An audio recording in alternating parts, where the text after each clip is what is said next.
Latest football news, engaging debates, and fascinating opinions. Pitchside Talk on IO Radio. Hello and welcome back to Pitchside Talk here on IO Radio, Fridays at 5 p.m. for another week of football action with your host, as always, George. I hope you're having a good week. I hope you're enjoying the lovely weather we've had and also the football as well. The beautiful game, it's back. And wow, what a week it has been for the whole country, which we'll get onto a little bit later on. But before we move on, talking about what is coming on today's show, I better mention my co-host as always. I actually even introduce him, not just mention him, introduce my co-host as always. It is our resident Ipswich Town fan as always. It is Dan. Mate, how are you doing? I'm not doing too bad at all. Yeah, it's good to be back again after a decent week of football, I'd say. We've got a lot to talk about, haven't we? We have got a lot to talk about, but I don't think it's been decent. I think it's been well, actually, I don't know, how can we put this? It's coming home. Or it came home. Yeah. It came home. I was thinking more about town, but okay. That as well. Okay. That did come home to town. That did that. We'll get onto that a little bit later on. But before I mention what's coming on today's show, I better mention those social medias. Twitter is at Pitchside Talk, Instagram is at Talk_Pitch, YouTube and Mixcloud, both at Pitchside Talk. And if you missed any of our previous shows, do not worry, they're all up there on YouTube and Mixcloud for you to listen back to. So what is coming on today's show? Well, we're going to be talking about the ladies Euros 2022 final, which saw England versus Germany at a sellout crowd at Wembley. And then we'll be moving on to talking about Ipswich Town and their first league game of the season against a Bolton Wanderers.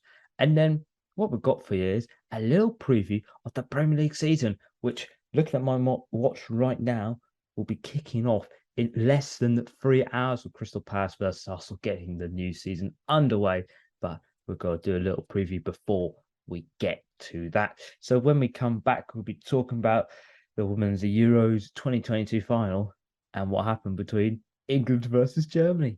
I can't wait. Stay up to date with the latest footy news. Pitchside Talk on IO Radio. Hello and welcome back to Pitchside Talk here on IO Radio, Fridays at 5 p.m.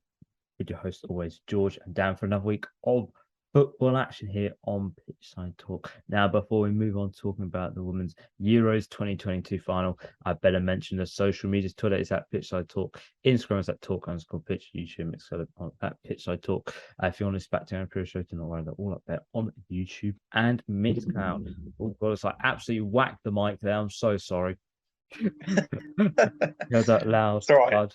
Not Carry on. No one noticed. Nobody noticed it. It's just a clap of thunder in the background. That's what it was, a clap of thunder. You know, all this muggy, close weather we've got at the moment, which is absolutely horrible. It's just, clap of thunder, Nobody knows what they've done. It's all fine. So on Sunday, it was the Women's 2022 final. After 25 days of the whole competition, after seeing 16 different nations travel to England to fight out for that glorious Women's Championship title and the champ as well.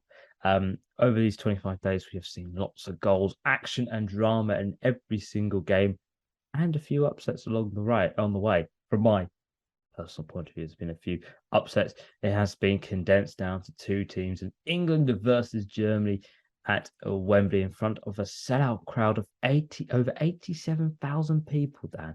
And it's absolutely crazy that is to see that many people at Wembley for this type of game. But this was a big game for England. They were looking for revenge over Germany from what happened last time these two sides met in a final in 2009, where Germany won it 6-2 over England. And they were chasing their first ever glory, their first ever Majors women's title as well, which is something for them. But they were playing Germany, who are 8 times champions of the Euros, and they were looking to make it number 9 on the day.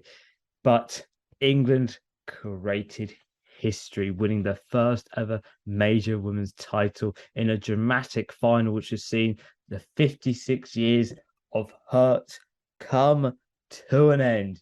It has come to the end. The 3 Lions couldn't do it, but the Lionesses have done it. It has now come to an end. Dan, I think before we get into it, it's home. It is, yeah, it is. Finally, as you say, the men couldn't do it, and it's fantastic. To finally get some silverware, of course. It's been a long time coming to unite the country in a win, and it's done it this during this summer, hasn't it? So yeah, brilliant. I mean, it was an interesting game, wasn't it? In the end, I think we kind of got scared for a minute that we would, but there'd be a repeat of the men's Euro final. But I mean, what a way to what a way to win it in the end in extra time, and the scenes at Wembley were absolutely fantastic. So, it was brilliant to watch, and I think it's great that people are caring so much about it. I think we've never really had it like that before, have we? For the women's No. game, we had it a bit during the World Cup back a couple of years ago. But yeah, it's great to see, and what an achievement for these. Really, really amazing achievement to finally get some silverware and break Germany's running streak as well. Because I remember last week we said they'd won, was it 7 or 8 in a row? 8. They've won Um, 8. 8 in a row, yeah. So to break their streak as well against the Germans, brilliant, brilliant achievement. Yep, it feels like it's 1966 all over again, so slightly, but in the modern day. But yeah, we better talk about the game because it was a thrilling game, and I think lots of people watch. I think there were 17.4 million people tuned in for this final, which is absolutely crazy numbers, which is really good to see for the women's game because I have to say a lot more people should be watching it. It is some good football. Whatever you hear or say, you need to watch it for yourself because it is brilliant football. Probably sometimes better than the men's. Could be perfectly honest, sometimes.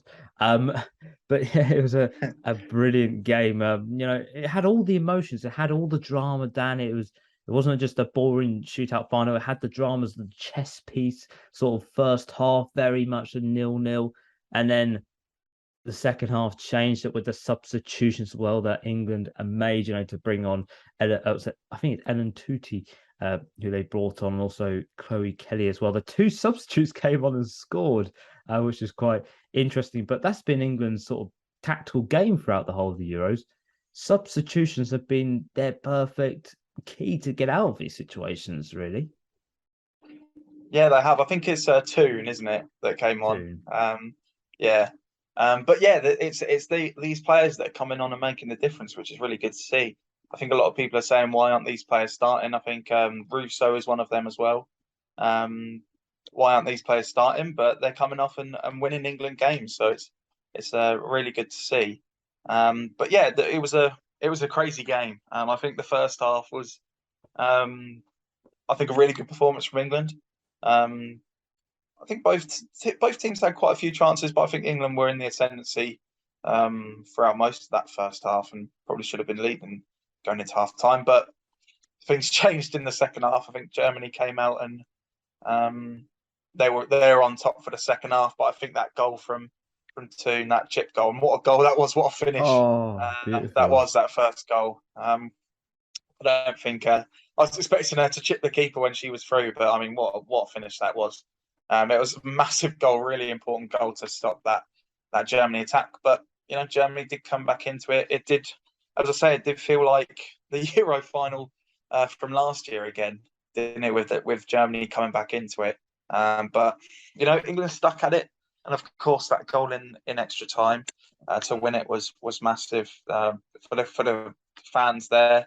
Crazy scenes at the end, and there was a bit of a worry that we wouldn't be able to hang on to it at the end with Germany trying to get that equaliser, but we hang on, and brilliant to get that trophy. I mean, it was definitely a crazy game, and it was not a boring final.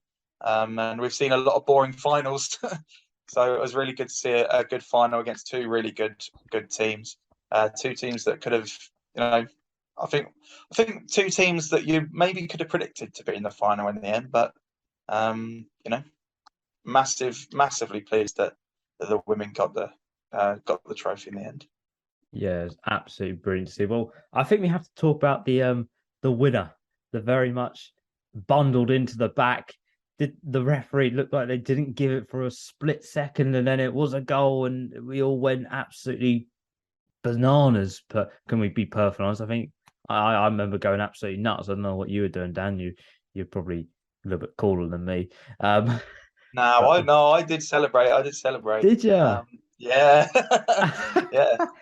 Oh, that's good. That's good to see. But Chloe Kelly's winner was absolutely brilliant to see, and also for her, it's a very much a fairy tale moment for her because this has been a big thing for her because 12 months ago, in May 2021, she suffered an ACL injury, which put her out for a long time, put her out for nearly almost a year. Her whole recovery has been focused on getting back for this competition here.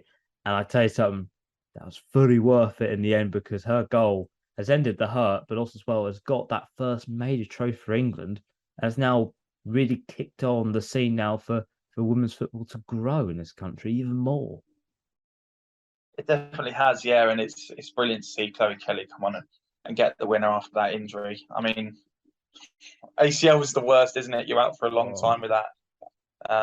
It's one of the worst injuries you can get. So to come back and a year later and get the winner, I'm sure she's happy about that. I mean, I'm sure she's more than happy about that. But yeah, great to see. And as you say, get a winner like that in a game so big with so many people watching in women's football that in the past has got a bad rap for reasons that shouldn't be like that, should it? So No. for this to happen, it gets people on their side and it inspires women to get into football more, doesn't it?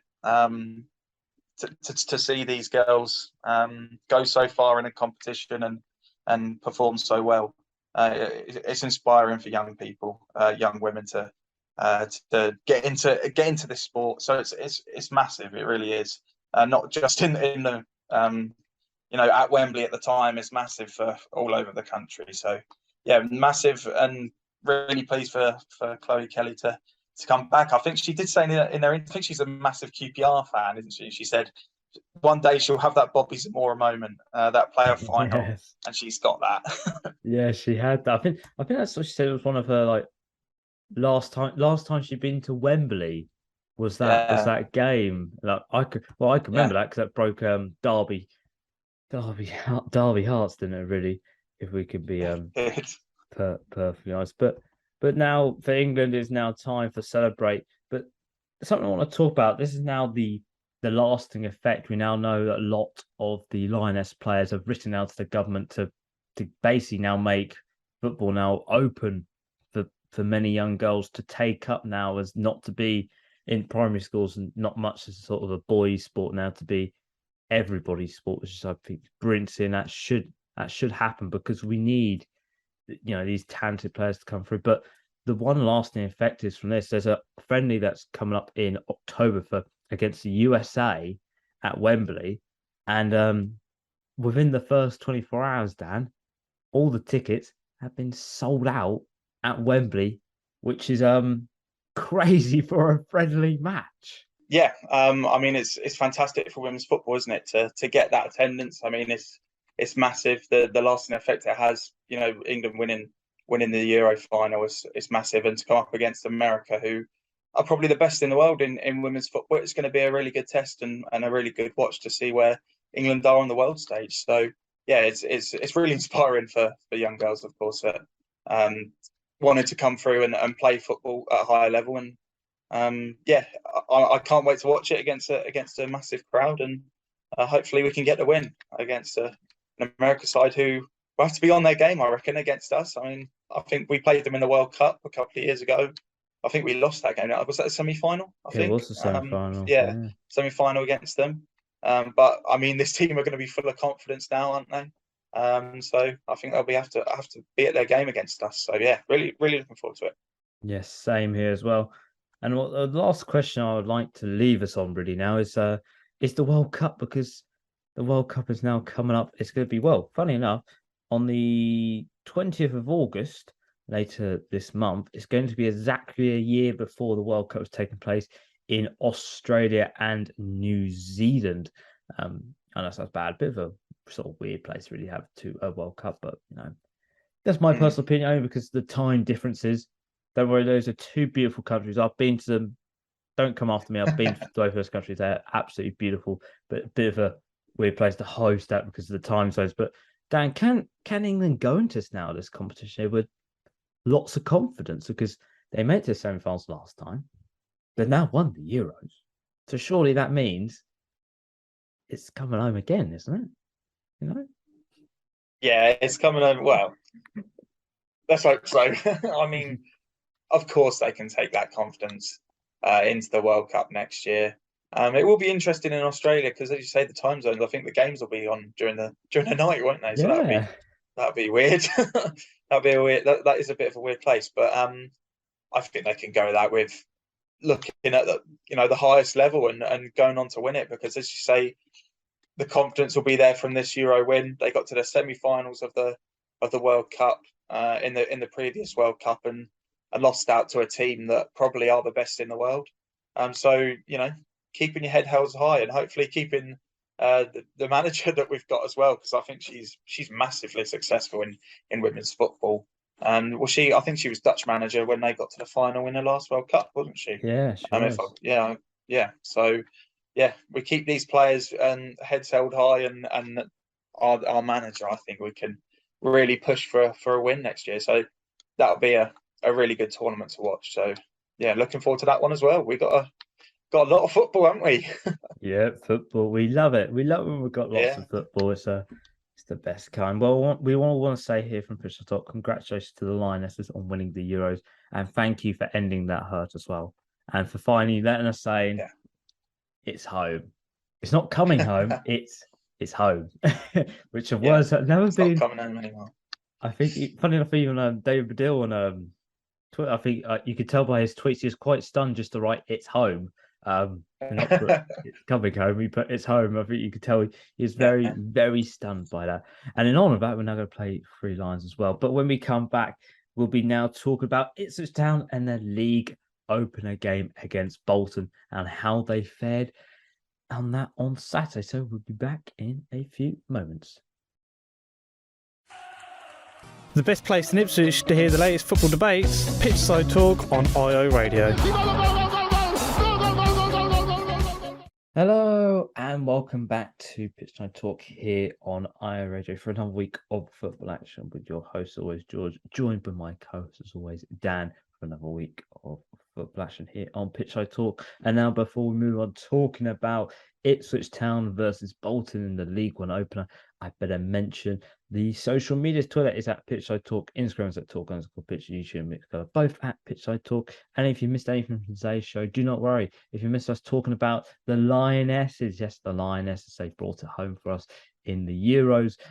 Do not worry, that'll be up. If you've missed that, I'm mucking my words up here, Dan. It's not very helpful. If you missed that and you want to listen back to that, do not worry. At 6 p.m. on YouTube and Mixcloud, that'll be available for you to listen back to whenever you want to see what we said about the Lionesses. And now it's time for Ipswich Town. And last week we saw Town finally finish pre-season with another win, another new signing walk through the door at Portman Road. But it was time for the start of the League One season as Ipswich Town aim to gain promotion back to the Championship, end this drought, end this little League One tour that's now into its 4th season. I thought it was only supposed to be 1, but it's now 4. I think we've overstayed our welcome. Let's be honest a little bit. Don't make it depressing. I'm trying not to, but it is true, unfortunately. But they started their season versus Bolton Wanderers, who beat Ipswich Town twice last season, finished above Ipswich Town in 9th place compared to Town's 11, 3 points ahead. So an early promotion fight already on the cards, can we say? Potentially. I'm not too sure. But on the day, both sides had to share a point apiece on the opening day of the season. But Dan, Ipswich Town, they've begun that new campaign against Bolton with a point after Lee Evans' set-piece equaliser, seeing Town come from behind after Morley gave Bolton the lead from the penalty spot after Leif Davis gave away that penalty, which, well, it was soft, but it probably was a penalty. But I'm just saying it whispering because if I shout it loud enough, Town fans won't agree with me. But Town, yeah, as Bolton dominated the first half, but then Town worked their way back into it, dominating the rest of the game. But they just couldn't find that winner despite 2 golden chances. But Town did everything right after the 35th minute of the game. Let's be perfectly honest, the first 35 minutes was all Bolton. But from 35 minutes onwards, Town did everything right apart from scoring that second goal. Yeah, you're exactly right, and it's so frustrating because that's the problem we had last season, and when bringing it into the first game this season, it was just super frustrating. But yeah, I think it was a really good game. Bolton, as you say, dominated the first 35 minutes, and the penalty was soft. I thought it was soft while we were watching it, but I think it probably was a penalty in the end, unfortunately. But I was a bit worried by the first half an hour because Bolton were really attacking us. But I think after we scored that set piece goal, can you believe it? I know, I couldn't. I think we definitely came into the game again in that second half. We were really good, really positive performance from Town, and we created chances. It was just missing that goal. I think it was just so frustrating. There was so many chances to win it in the end. I think Jackson and John Jules, when they came on, there was a really good partnership there forming. Morsey, of course, the missed chance that he should have put away. Evans' header as well. Should have won it. Really should have won it. But I don't think we can be negative about this game because I think a draw against a team that you'd say we're probably going to be in the mix come the end of the season on the first day, and in a game where we were probably the better side. I think we can take it. As much as it was a frustrating result in the end, I think we can take it. And I mean, if you'd have asked Town fans before the game if we'd take a draw, you'd probably say yes. I'd say, but yeah, it was a bit frustrating in the end that we didn't get the 3 points. But I think we'll take it and take the positives onto next week or this week, and we go again, of course, as we do every week.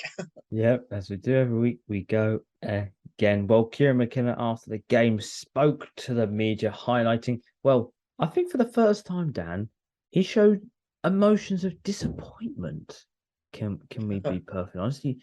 I thought it's the most emotion I've seen from him ever in his time at Ipswich Town. But he highlighted his disappointment as he felt his side did more than enough to win the game. He said, adding, especially in that second half, but even in the latter stage of the first half, it was quite edgy for the first 20 minutes. That can happen. It's understandable. It's human motions playing in front of a crowd that side and the build up and after the build up of the game as well. I think there's over 28,000 fans there altogether, 26 from Town, about 1,300 from Bolton, something like that. Yeah. High numbers, very good turnout. There was nothing really really in the game. Very bitty, not many balls in play, and obviously was a blow with that penalty. To my eye, it looked a little bit soft, and nothing came from nothing. The most pleasing thing was the response from the players and the crowd. Everybody stayed really positive together when it really could have been easy just to drop ahead and get disappointed. It really worked well. Equaliser, and then we started to find our rhythm at the end of the first half. Second half, once the ball was able to stay in play a little bit longer, we could find a bit of flow, and I thought our football and our physicality really took on. But Dan, as he highlights there, I think he sort of sees a little bit also as well in the long run here, because those 2 points there could be quite crucial towards the end of the season if Town are in a promotion race or in a title race or whatever race. Those 2 points would be very crucial. But does it just feel like he knows what's gone wrong, but there are things that are a little bit out of his hand a little bit, really. Those sort of just finding that killer. How you can work so much trying to find that killer, but when you're in a big situation like that with a whole sold out Bobby Robson end and a sold out Cobble and a sold out nearly West Stand and a Sir Alf Ramsey stand, it's going to be hard to try and find those killer moments sometimes.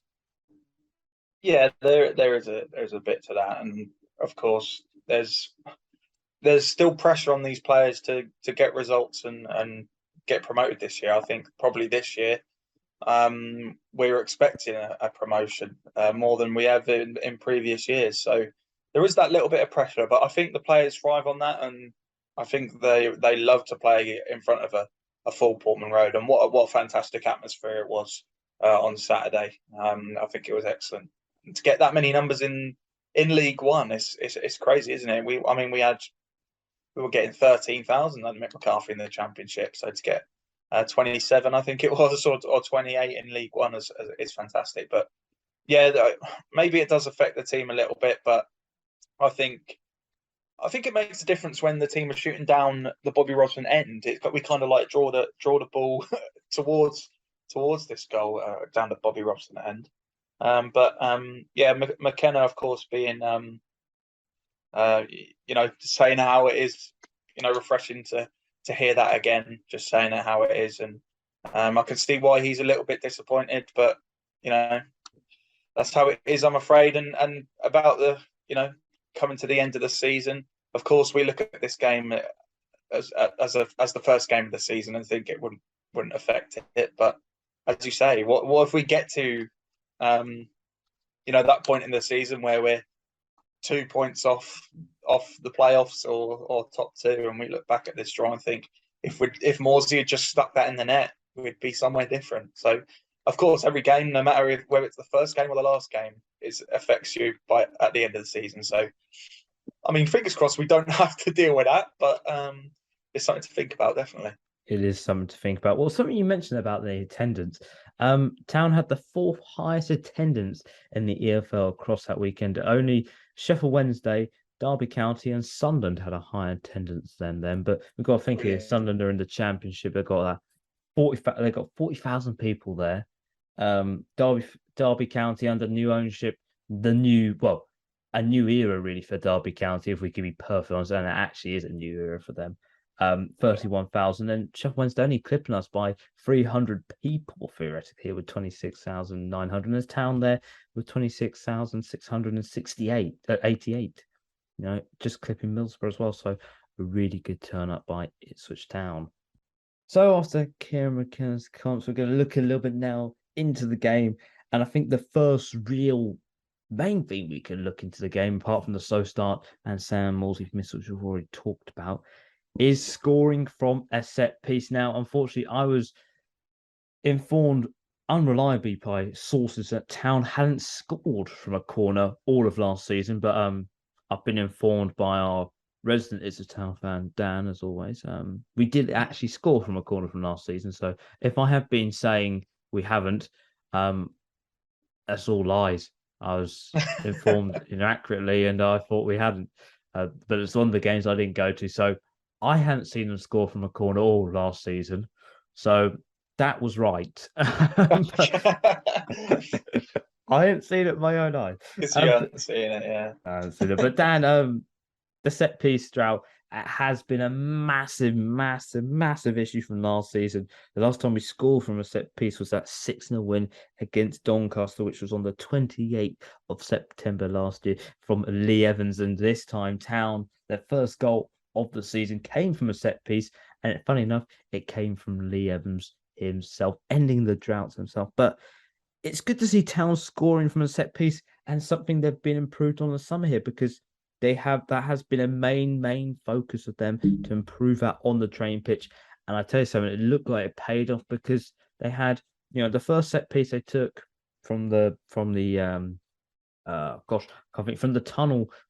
end. The first one they had bang in the back of the net, and then two they had from the Bobby Robson stand, where they played that short corner again. Yes, it didn't work, but it was absolutely, it pulled Bolton apart.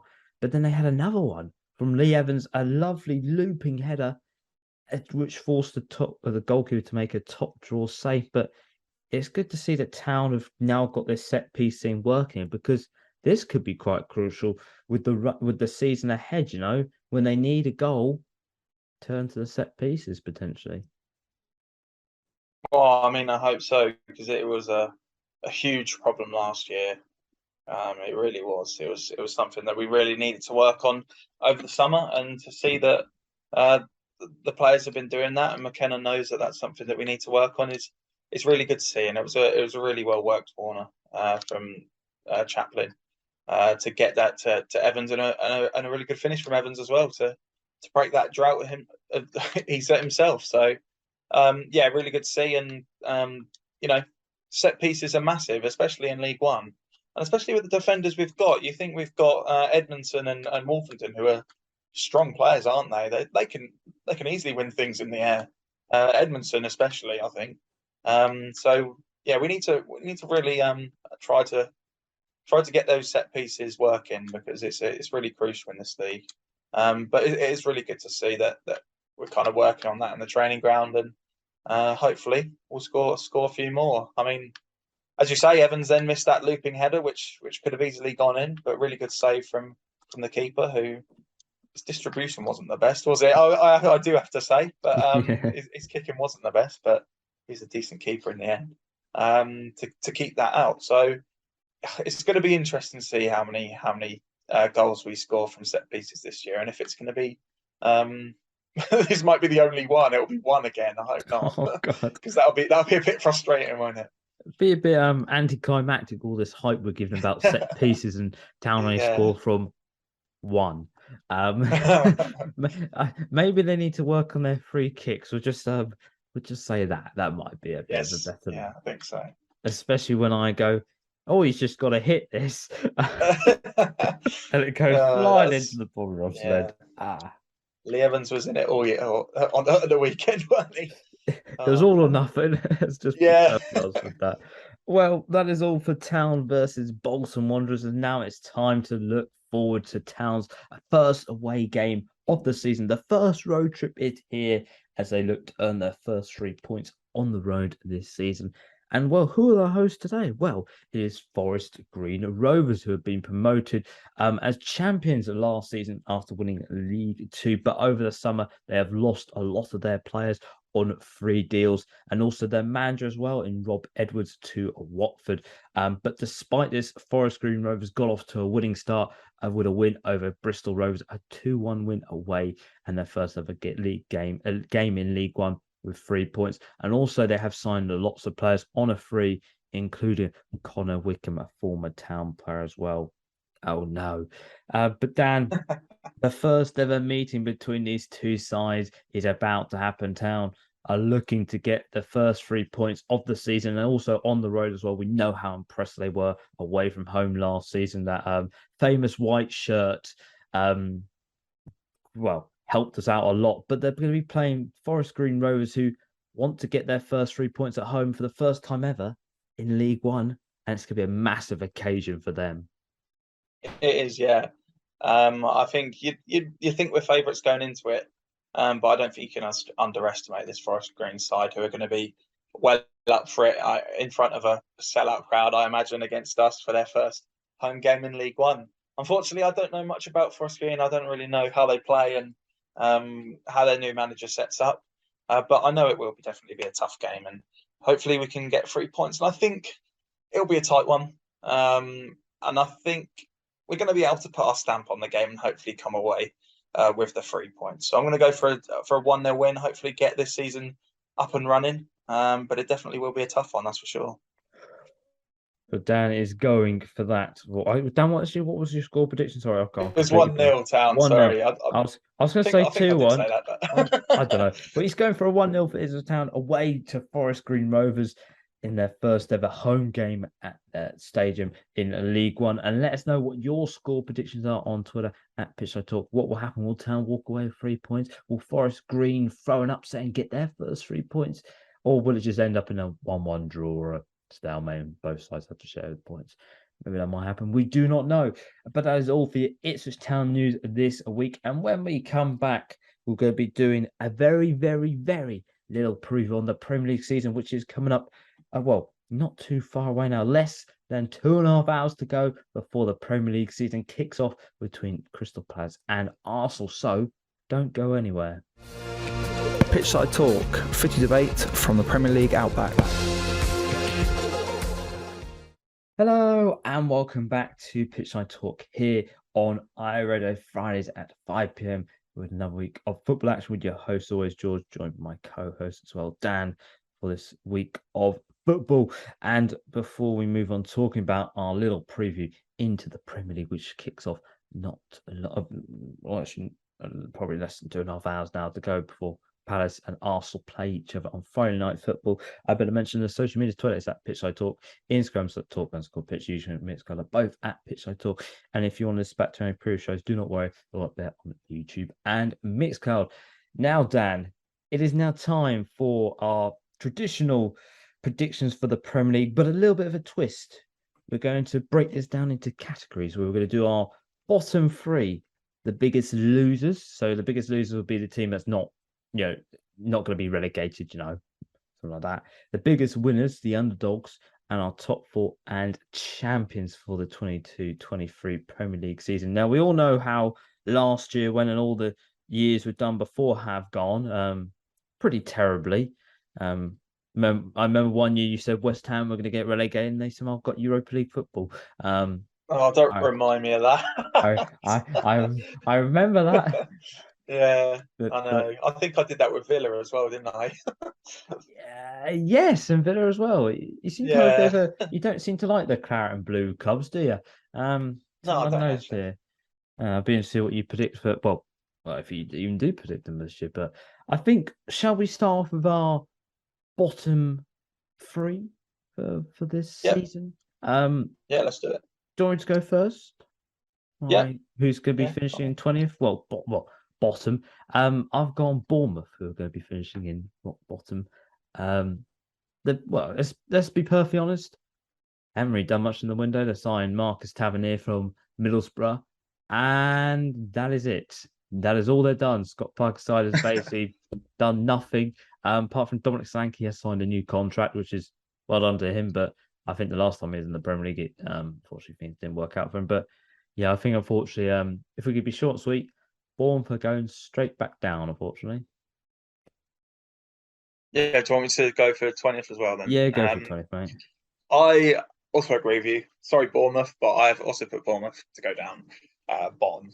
I agree. They haven't done enough in the transfer window for me to really mount a relegation fight. So yeah, it's going to be bottom for Bournemouth, I reckon. Yeah, poor old Bournemouth. They'll be back, so it'll be fine. 19th, I have gone for Fulham. Bit of a weird one, really. I think Bournemouth are going to be basically rock bottom and probably rooted. But I think with Fulham and the team I put in 18th, it's going to be a very tight relegation battle. And I think they will miss out. Only more to the matter of fact is they've made signings, but a lot of this team is from the Championship and also from that Premier League season beforehand where they got relegated as well. We have to remember there's not much change has happened. And it's Marco Silva. The last time he was in the Premier League and he's in a relegation battle, he got sacked. So it might not bode well. And we all know that Fulham do like to sack managers and bring in quite a lot of them at the same time. So we'll have to wait and see. But Dan, who have you gone for 19th? Yeah, I've gone the exact same as you as well. I've put Fulham 19th. I do agree with you actually, but it's just another one of those that I just cannot see staying up. I think it will be close between between 19th and probably up to in that relegation battle. But I just don't think Fulham are going to have enough either. And as you say, they do like to switch managers about, and you can probably see that happening again. So yeah, Fulham 19th for me as well to go straight back down. Okay. Yo. Yeah. Great minds think alike. Do you want to go for your team that is going to be in your final relegation spot first, Dan? Yes. Okay. I was really struggling with this because I really didn't know who to pick, but in the end, I've gone for Brentford as my team to finish 18th. You look at their transfers, they've brought in Lewis Potter from Hull, who is a decent player. He was a fantastic player in the Championship. They've brought in Ben Mee as well, I think is a good signing from relegated Burnley. But I'm just worried they're going to have the second season syndrome. it happens quite a bit, doesn't it? And I'm scared that Brentford are gonna have that as well. I think it will be a close one. It was gonna be between Brentford, Nottingham Forest, and Southampton for me. But in the end, I've gone for Brentford. You watch them now; they'll finish top six. You always like to predict the team that finishes 18th and does really well. Well, for my team to be 18th, I don't know. This is a bold one. Everton. Let it just sink in. I've got Silence. a moment of silence. To be perfectly honest, looking at what the transfer window so far, they sold Richarlison to Spurs for 60 million. They signed James Tarkowski on a free. That's a good signing. We all know that a lot of clubs want him. I think Leicester, Newcastle were looking around the former Burnley midfielder. They've also signed Dwight McNeil from Burnley for a reported fee of 20 million. Maybe he's not really worth 20 million, but okay, he's an all right signing, not too bad. And then they signed another left back in Ruben Vinagres from Wolves, who was on loan there last season from Sporting. And that is it. That's all they've done. And pre-season for them has been a bit topsy-turvy, especially playing American teams. They seem to have a bit of a fascination in losing to them. But also as well, Dominic Calvert-Lewin, one of their best strikers, is out. He is going to be out now for 6 weeks due to an injury. And I think that's what's going to cost them a lot, is having their key players out, but they're not invested really into try and find a Richarlison replacement. We all know how key he was to keep them up last season. I just look at Everton and I just kind of go, it's the same team with two players from Burnley, and that's it. And I don't think that's enough. And I think they'll be going down to the Championship to be perfectly honest. And also I think Frank Lampard will be sacked halfway through the season as well. That's another prediction of mine. I'm putting my neck on the line here, aren't I, mate? No, there's some good points there. I think how far is my neck over the line? It's not just a little bit. It's definitely over. We'll have to wait and see. I mean, yeah, I do agree with your points there. Yeah. I was passionate about, and no, that's not very good. Right then, mate. The next one we've got is the biggest losers. Who is going to be the biggest losers of the Premier League? And this is not the teams that are going to be in the bottom three. So we can't say Everton here for the biggest loser or Bournemouth. It's got to be somebody who's going to be outside of this bottom three we've predicted here. Well, I was going to say Everton because they weren't in my bottom three, but do you want me to talk about someone else? No, go for whoever. Go for whoever. Yeah. Well, no, I was going to say Everton, mainly for them reasons as well. They just haven't done enough in the transfer window. But I think because it's Everton, because they still have some fairly decent players at their disposal under Frank Lampard, I think they will stay up in the end. But it's not. I wouldn't say it's an exciting time to be an Everton fan. With the players they've brought in, and of course with Dominic Calvert-Lewin now injured for the first 6 weeks, as you say, I think it will be a tough start to the season. But I think they will stay up. It will just be a really uneventful season for them. And I'm quite disappointed with their transfer business, because you think after the season they had, they'd want to improve the squad a little bit. Yeah, it would. Well, my biggest losers for this season is Manchester United. I think Eric Ten Hag is a good manager. I think he's probably the best manager they could have got at the time, apart from Pochettino and Zinedine Zidane. I think he'd be very good in the long term, but in the short term at the moment, I think Manchester United are not going to be in the top four. I think people who think they will be, I don't think they will at all. Transfer wise, it's been a very up and down, can we say, really? If you don't look at Frankie de Jong and how many times they keep trying to pester Barcelona to sign him up, and you don't want to leave him, no one's drama.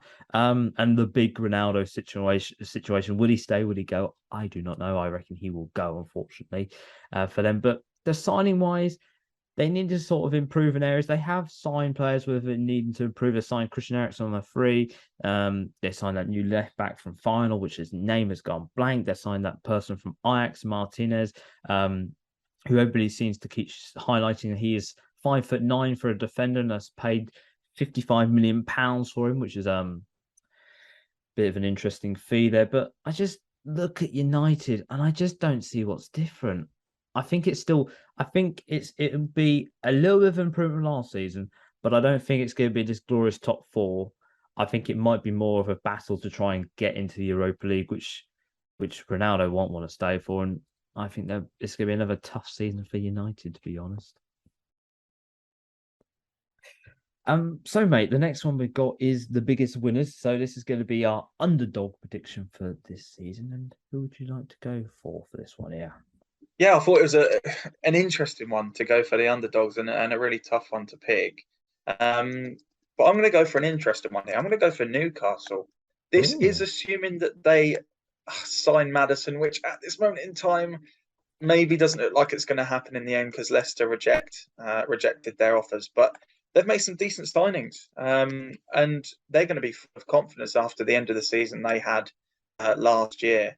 So I think they're maybe looking for a top 10 finish here this season. I could be completely wrong, but if they sign Maddison, I think definitely they'll be in that fight. But it will definitely be interesting to me to see how Newcastle do this year with obviously the way that the trajectory that their club is going at the moment. So yeah, that's mine.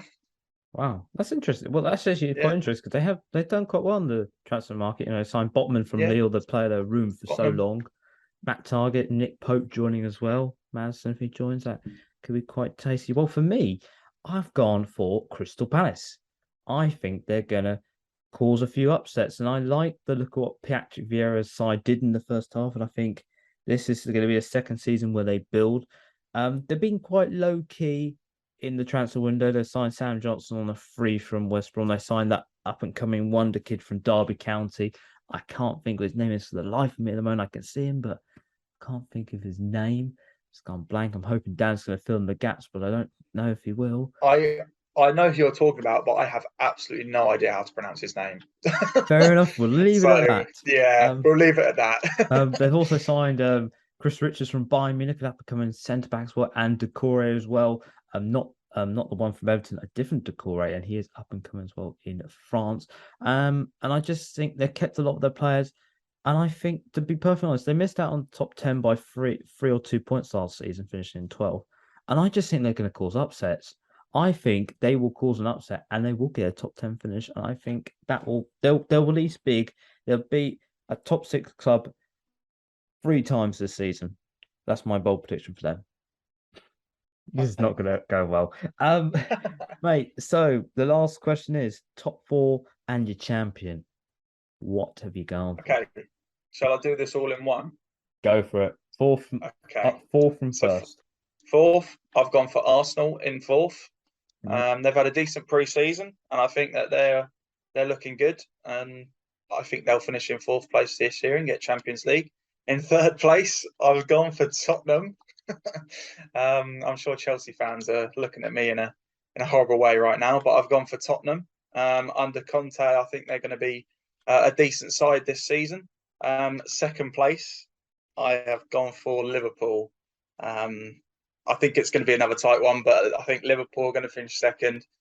Manchester City going to win another Premier League. I think hopefully, I'm praying that it's going to be another tight Premier League season because we love it when Manchester City and Liverpool are that close.